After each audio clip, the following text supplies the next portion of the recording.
بسم اللہ الرحمن الرحیم۔ آپ تمام ناظرین کو اپنے آن لائن وظائف چینل پہ خوش آمدید کہتے ہیں۔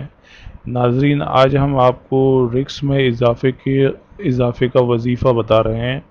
جو حضرات تنگ دست ہیں، جن کو رزق کی طرف سے مسائل کا سامنا ہے، یا جو کاروباری حضرات ہیں ان کو پریشانی ہے، ان کا کام صحیح نہیں چل رہا ہے، رزق کی پریشانی ہو رہی ہے، پیسوں کی پریشانی ہو رہی ہے، پیسے نہیں آ رہے ہیں، تو ان دوستوں کے لیے یہ وظیفہ ہے۔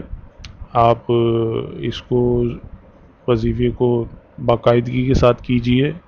جب تک آپ کا مقصد پورا نہیں ہو جاتا اس وقت تک آپ اس وظیفے کو جاری رکھیں گے۔ عشاء کی نماز آپ پڑھیں گے ایک بات میں آپ کو بتا دوں کہ آپ 5 وقت کی پابندی کرنی ہے اپنے نماز کی۔ آپ سب سے پہلے نماز بہت ضروری ہے، فرض ہے ہم سب مسلمانوں پہ، تو آپ نماز کی پابندی لازمی کریں۔ ایک وجہ ہمارے رزق میں تنگ دستی میں اضافے کی وجہ، یعنی کہ رزق میں کمی کی وجہ ایک یہ بھی ہے کہ ہم لوگ نماز نہیں پڑھتے، تو اس چیز کا، نماز کی پابندی کا خاص طور پر خیال رکھیں۔ نماز لازمی ہے، ہم پر فرض ہے، ٹھیک ہے؟ تو نماز بہت سختی کے ساتھ اس کی پابندی کریں نماز کی۔ عشاء کی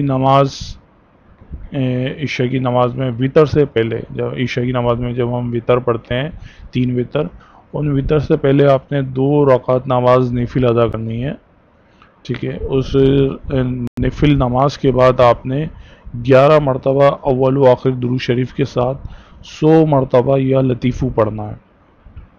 100 دفعہ یا لطیفو پڑھنے کے بعد آپ نے اپنے دونوں ہاتھوں پر دم کرنا ہے، اس کو اپنے سینے پہ اور گردن پہ پھیر لینا ہے۔ انشاءاللہ اس وظیفے کو آپ نے تا حصول مقصد، یعنی کہ جب تک آپ کا مقصد پورا نہیں ہو جاتا، جب تک آپ کی جو بھی پریشانی ہے وہ دور نہیں ہو جاتی، اس وقت تک آپ اس کو کرنا ہے۔ انشاءاللہ عز و جل، اللہ تعالیٰ نے چاہا تو اس وظیفے کے استعمال سے آپ کے تمام مالی پریشانیاں دور ہو جائیں گی، آپ کے رزق میں بے پناہ اضافہ ہو جائے گا، پیسوں کی ریل پھیل ہو جائے گی۔ ہمیں دعاؤں میں ضرور یاد رکھیے گا، ہمارا چینل ضرور سبسکرائب کیجئے گا۔ السلام علیکم۔